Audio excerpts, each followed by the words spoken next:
Nandan family అంతా ఇంకా ఒక చోట నిలబడి ఇలా సంయుక్త కోసం మాట్లాడుతూ ఉంటారు.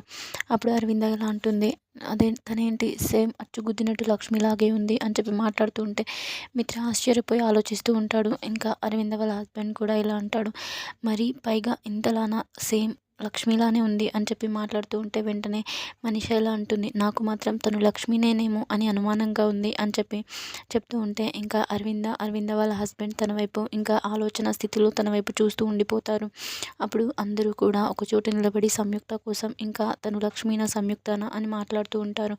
అప్పుడు మిత్ర ఇలా అంటాడు, తను లక్ష్మినే అని నాకు అనిపిస్తుంది, తన కళ్ళు అయితే అచ్చం లక్ష్మిలానే ఉన్నాయి అని చెప్పి అంటే వాళ్ళందరూ ఇంకా చూస్తూ ఉంటారు. ఇదంతా లక్ష్మి ఒక సైడ్ నించొని ఇంకా వింటూ ఉండిపోతుంది.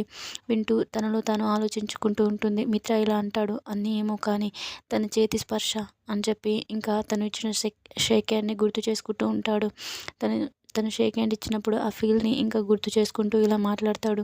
తన చేతి స్పర్శను బట్టి చూస్తుంటే గనక తను ఖచ్చితంగా లక్ష్మిని అని నాకు అనిపిస్తుంది, తను ఖచ్చితంగా లక్ష్మిని అని చెప్పి అంటే లక్ష్మి ఒక సైడ్ నుంచి నించొని బాధగా అదంతా వింటూ ఉండిపోతుంది. వాళ్ళు అలా మాట్లాడుతూ ఉంటే తను లక్ష్మిని అని తను అంత నమ్మకంగా చెప్తున్నాడు అని ఆలోచిస్తూ ఉంటుంది.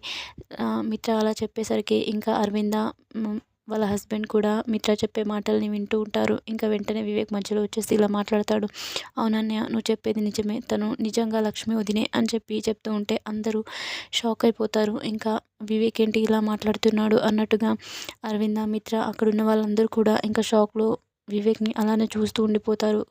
అలా వివేక్ సంయుక్త అని లక్ష్మి అని ఎందుకంటున్నాడు అన్నట్టుగా అందరూ చూస్తూనే ఉండిపోతారు. Please do like and subscribe for more videos for this channel.